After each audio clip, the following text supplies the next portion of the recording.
and I'm a child of war, so that's when I decided to write The Hands of War, about what the effects are on a child living, or even surviving the war. And the survivors have different outcomes. PTSD, of course, is the one we most know. Some of us, go mentally insane. Some of us become terrorists. Some of us become crazy like me, and want to make peace and demonstrate. And since I've come to America, that's what I've been doing. Against racism, against sexism, against homophobia, and war, and you name it. And so I have more protest signs than I have money. So, but it's, for me, that is important. I need to speak for the children, because what is happening, for instance, in Gaza is that tens of thousands of children being murdered. Thousands are now, without limbs. Other thousands are without parents or family of any sort. Hunger, daily bombing, no shelter. And this, in my opinion, this should outrage every human being in the world. And it is distressing that America is supporting it. It is distressing that everybody is so quiet, that, countries are not coming out and say, no, not a penny for Israel. And so the latest thing is, taking money away from UNRWA, because Netanyahu says 12 UNRWA people were part of October 7th, which was an atrocious attack. We can't deny that it wasn't horrible, but it was also, Guterres, UN General, Secretary General, said it didn't happen in a vacuum. But I very much doubt that UNRWA people helped Hamas attack on October 7th, because Netanyahu has told so many lies that even if it's true, I wind up doubting almost everything he says, because he has said so many lies and made up so many scenarios that are untrue. And and he has support. He has support by our former president, who wants to be president again. And if that happens, if he gets elected, the world can just say goodbye to a sane existence, because he will connect to the Putins, to the Netanyahus, to the Erdogan, to all of the dictators, and then the ones in the Mideast. It'll be a horror story. And right now, America is like Nazi Germany in 1930. It frightens me. It causes me, sleeplessness and all sorts of lack of, normal life. Yeah. Anyway, so. Well, I'm in agreement with everything you're saying, and one of the things that is being strongly censored is how many Jewish people are against this. The impression is given, this is acceptable, it's necessary, everybody's with it, and of course that's not true, and it's not true among Jewish people. And to me, that's one of the horrors of this. I keep telling people that I told the people in Germany, who want to censor, and I keep telling them that almost all the big demonstrations were organized by Jews. Yeah. Jewish voices for peace are out there, rabbis speaking out. So it is crazy that, and I'm a Jew, and as I said, I'm the last survivor alive of all of the events. One of the things about Israel's slaughter in Gaza, it for me is so personal because I experienced everything that the children in Gaza experienced. I experienced hunger, bombs, fire, everything. I saw my family murdered. So it's, and I'm out there, so it is Jews who are speaking out against the Zionism that has marred Israel. And I think that Israel is now on the verge of becoming a discredited country if it doesn't halt what it's doing. Yeah, I mean it's. I'm an angry woman. I am really angry. I'm upset. I'm hurt. I'm at wit's end. I don't know what to do other than to go to the White House, other than protesting. But I've done it. I'm an activist. I'm a peace activist. Yes. And then you were also involved in civil rights. Yeah. Yes. Went to Mississippi and. Wow. Where people were being murdered. 3 of my colleagues in a neighboring county were murdered, and the murderers ran free. They tried to murder me, and eventually I was forced to leave Mississippi because the threats, were so great, and I had a toddler child in Washington, so I, did not stay in Mississippi, and SNCC, the Student Nonviolent Coordinating Committee, and the Legal Guild, after my last arrest in Mississippi, said you have to leave because if you don't leave, they'll murder you. Well, I was young, and I didn't exactly want to be murdered. And sure. So I did leave, spent 4 months in Mississippi, and it was wonderful working with people who were risking everything. The black people, young and old, who took in white civil rights workers and of course black civil rights workers. And how brave they were, and what a wonderful experience to be working with people for a greater good. I mean, nothing is more fulfilling and more, is as important as breath and food to be able to be involved in something that helps others. Mm-hmm. And so, as my son says, nutcase. Yeah. I understand, though. I completely understand. I mean, I don't know how we could do otherwise than we're doing. Yeah, I don't either. I really don't. I don't see that. This morning, Democracy Now! Had just a sort of devastating. Everything is so devastating, but this morning, a Palestinian reporter in Gaza risking his life because Israel is killing journalists. Now over 120 journalists have been murdered, well, more in this war than in any other war already.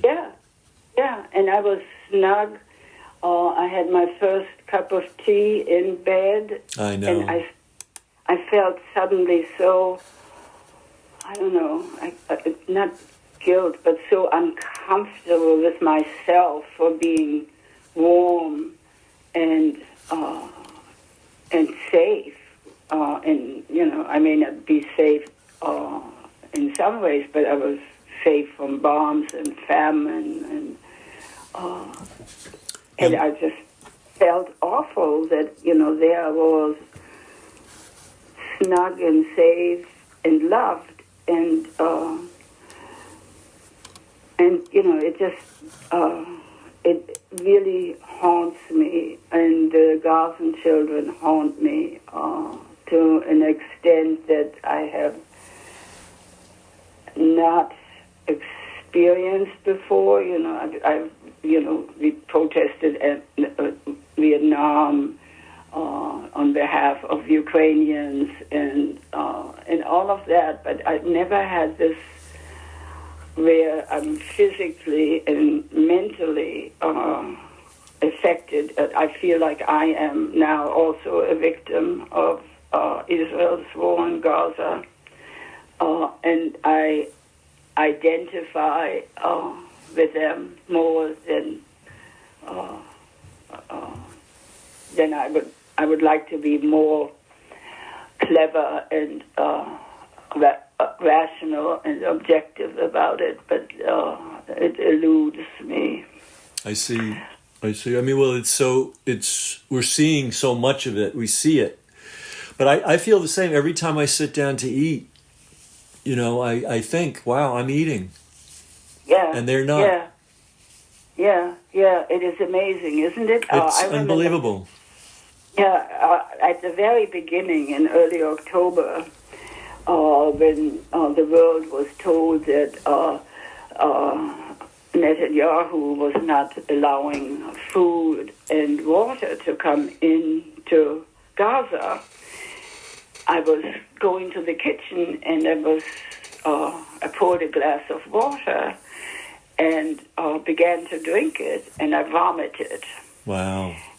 And after that, I for a couple of days couldn't drink any water because I felt, I felt all this physical thing, I'm going to vomit. And after that, I was just dying of thirst. That's the experience I had for days on end was just this incredible thirst, this need to drink water. So all of this is, the PTSD, but this PTSD now is so augmented by what I see. And, friends say, just don't watch it. And I'm of the opinion that we have to know what's going on. I'm in agreement. And I don't know how people can not be concerned daily, because it's a daily problem for these people. And then you see a kid, standing all alone and surrounded by the rubble and the bombed buildings.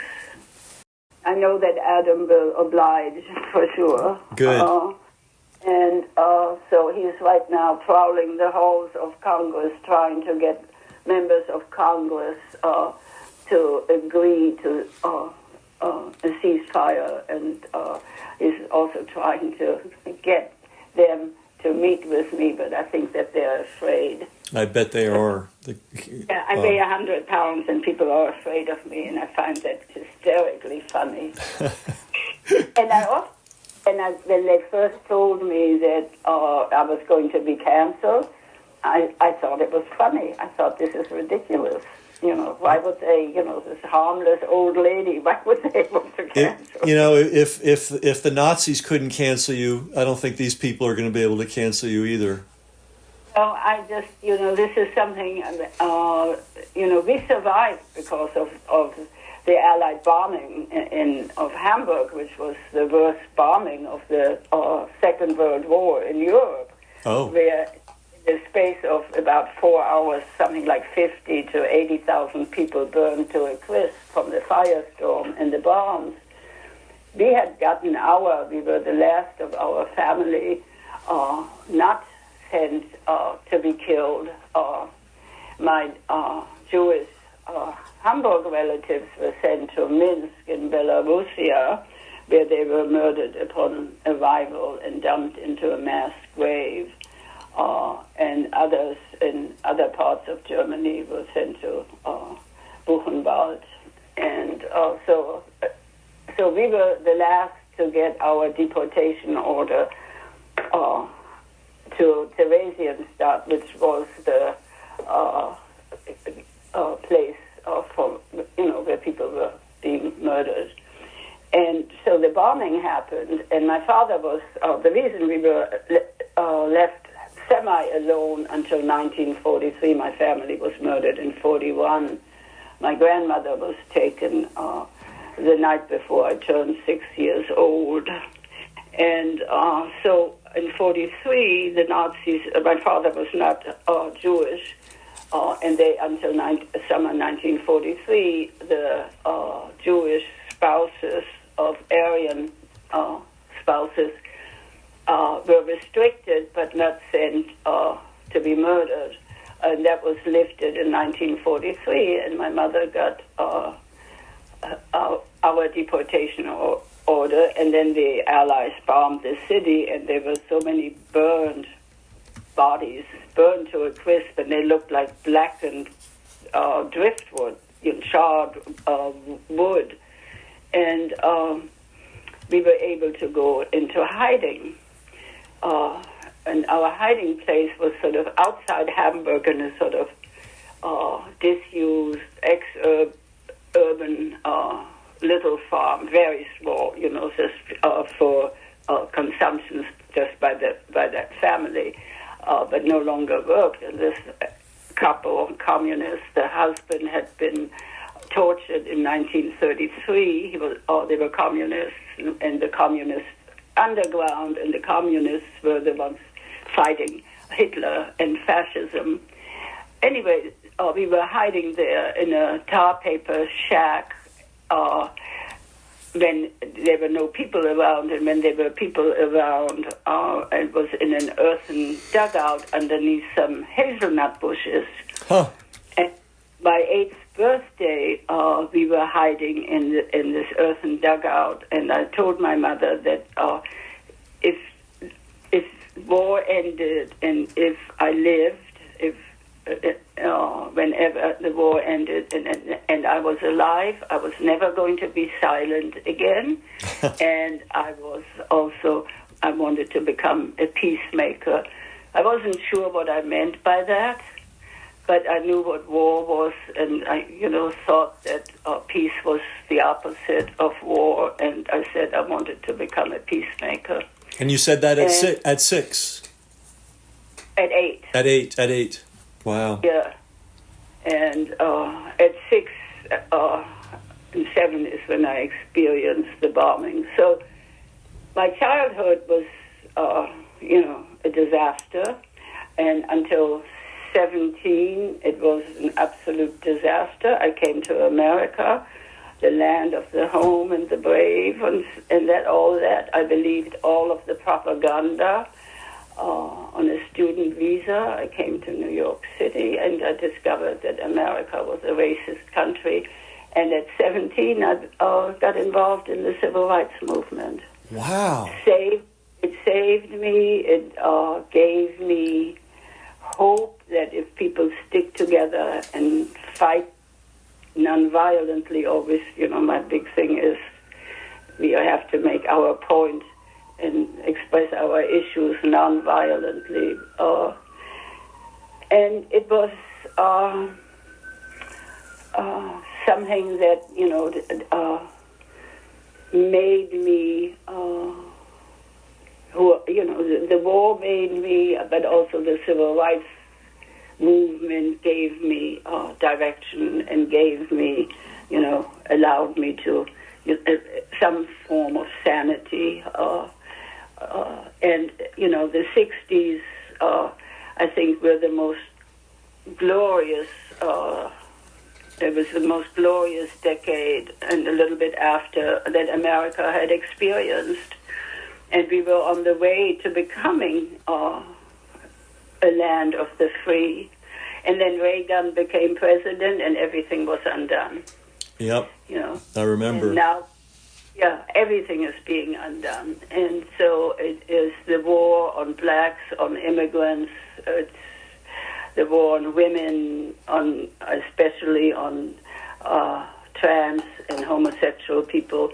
It is, that we can really exist with so much hatred is, I feel almost sometimes like, I can't breathe because there's so much hatred around. And then we have, a silent president and one would-be president who will destroy the world. Yeah. It's quite a situation. Well, I thank you for this time, and I'm looking forward to connecting later tonight. If it works technically, it would be great. We'll do it. Okay. We'll figure it out, and we'll do it, and Adam will help. Okay. Thank you, Marion. Or our son will help. We'll get it done. Okay, nice talking to you. You too. Bye-bye.